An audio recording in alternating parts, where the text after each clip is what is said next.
Guys, Dave here from Brighton and Hove Guitar Lessons. This lesson is going to be an introduction to the C major scale, and it's going to be in the first position. I just want to take a quick moment to talk about what scales do and why you need to learn them. I can remember when I first started playing guitar, I thought that if I learned lots and lots of scales, or I was good at scales, that I would just start soloing really, really well. It's important to understand that that is unlikely to be what happens, what you get out of scales. Instead, you need to view scales as a training exercise. They teach you a lot about how the guitar works, especially as you learn the same scale at different parts of the guitar. They also help you to practice the transitions of moving around the guitar.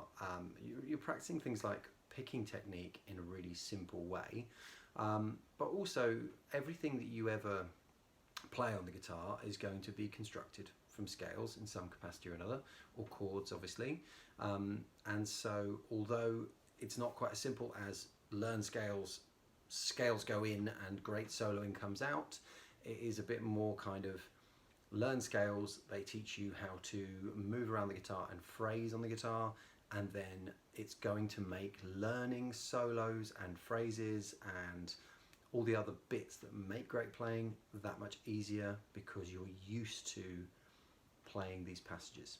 Okay, so the first scale that I get most of my students to learn is C major in first position. First position just means we're at the beginning of the guitar, and what I really like everybody to do is to start and end with a chord.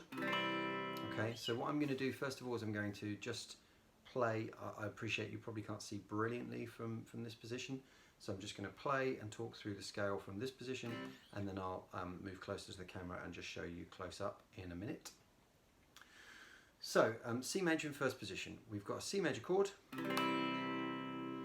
then we play the C that our ring finger is already on. The first way you're going to learn it is just root to root, this C to this C.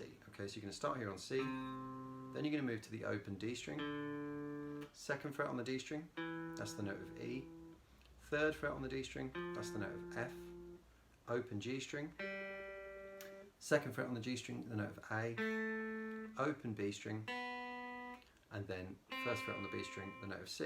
And then you're going to play the C chord at the end of it. So the first thing you want to do, if this is completely new to you, is you want to play a C chord and you want to play up the scale, ideally using these fingers. So you notice any notes I play on the third fret, I use my ring finger. Any notes I play on the second fret, middle finger. Any notes on the first fret, first finger. We'll talk in other lessons about pentatonic technique and how that's very, very different, but when playing major scales, I generally prefer to put a finger on every fret. Not everyone agrees. For me, major scales feel that much easier if I do it that way.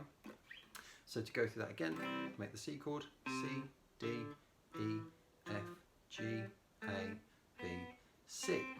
Now, you also need to just know what those notes are. So the easiest way to remember that is that C major has no sharps or flats. You might already know that. So we start on the note of C, we go through the alphabet in order, C, D, E, F, G. When we get to G, which is kind of the end of the musical alphabet, we just reset back to A.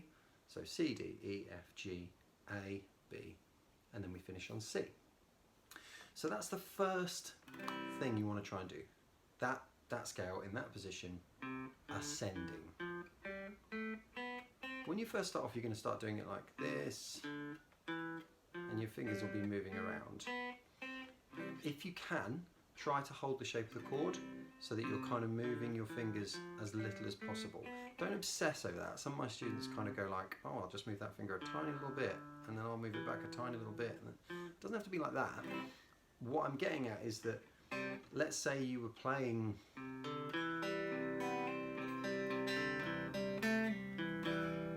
something involving the C major chord and the C major scale, you kind of have to be able to move in and out of them without it being a big deal, without it disrupting your playing flow. So that's the first exercise, is just ascending. When you can do it ascending, try saying the names of the notes as you play it. C, D, E, F, G, A, B, C. When you can do that, see if you can do it ascending and then descending. That means you're going to have to say the notes backwards, which means that you're actually going to have to know them off by heart instead of just kind of reading off the alphabet, as it were. So if you do it backwards, you're going C, D, E, F, G, A, B, C, B, A, G, F, E, D, C. Okay, and then you're going to stick the chord at the end as well. In terms of the picking, I'm mostly doing this with alternate picking, but not strictly, because I'm starting with just one note on the A string there. So it kind of makes sense. Well, you can kind of do it either way. You could go down, up, down, up, down, up, down, up, down, up, down. You know, just strict alternate picking. But it's not the end of the world if you kind of end up going down, down, up, because whatever, you know, it's well, for a start, I'm going to go on to show you in a minute. This is actually just a miniaturized version of the scale. So the next exercise you want to do, once you've kind of nailed that, level 3, if you will, is you're going to include all the other notes in that part of the neck that are in the key. So, you know, for example, we've got the low E string, that's in there, F here on the 1st fret, G on the 3rd fret, open A, B here on the 2nd fret, and then we start the scale as we've learned it, and we carry on, D here, open E, F, G, and back to C. And the reason we want to do that is because one of the most challenging things about the guitar is that when we put a scale on it, we're kind of, you know, for example here, we've got to remember that there's an open E over here which is in the key. So you want to be always practicing this kind of fretboard knowledge mentality. So first learn just these two notes, C to C. Learn that scale as I've shown you. And then when you get to the point where you're like, I got it now, I usually do a chord. I start with the root note, C, drop to the low E, F, G, A, B, C, D, E, F, G, A, open B, C, D, E, F, G, back to C, and then I would probably do it back down, C, G, F, E, D, C, B, A, G, F, E, D, C, B, A, G, F, E, C, and then play the chord again. One other thing I should talk about is just in terms of how to practice it. So I really like saying the names of the notes. However, the problem with saying the names of the notes is it kind of turns the exercise into a bit of a tongue twister. So what you want to remember is that if you just focus on saying the names of the notes, that's quite a lot more of a mental load. So you shouldn't also try and make it really fast. You shouldn't be like CD, la, la, la, la, la, la. That's not really helping you. Instead, what I find very, very helpful is that when I'm learning a scale for the first time, for the first few weeks that I'm playing it, I'll always say it once through. So just like I did then, I'll play the scale, I'll say the names of the notes in their position without a click track, and then the next thing you want to do is incorporate a click track. So you can access a free metronome online, you can download one to your mobile phone or whatever, and you just want to kind of go, yeah, 60 BPM is a good starting point. That's going to be kind of this speed. So you want to do it one note per click first of all, so that'll be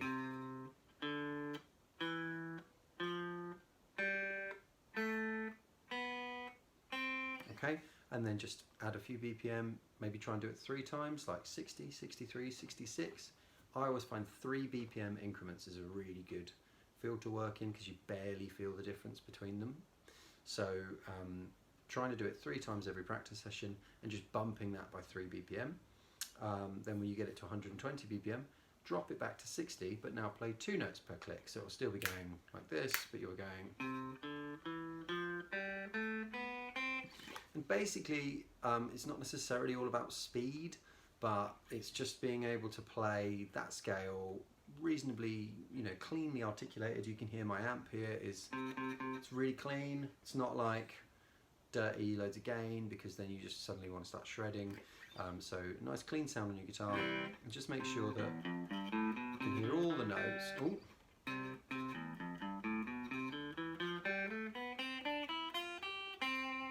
And just starting and finishing on C. Okay, I hope that helps. That's a very brief overview of C. I said, didn't I? I said at the beginning of the lesson, I'd get closer so you can see. So this is the left hand.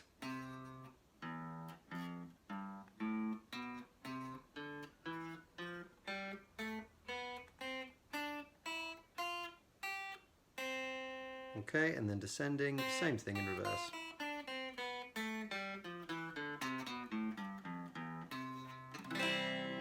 And the right hand is just alternate picking.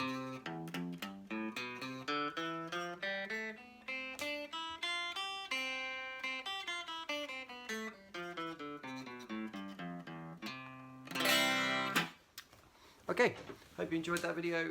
If you've got any questions, just leave them in the comments below. Thanks for watching. Bye.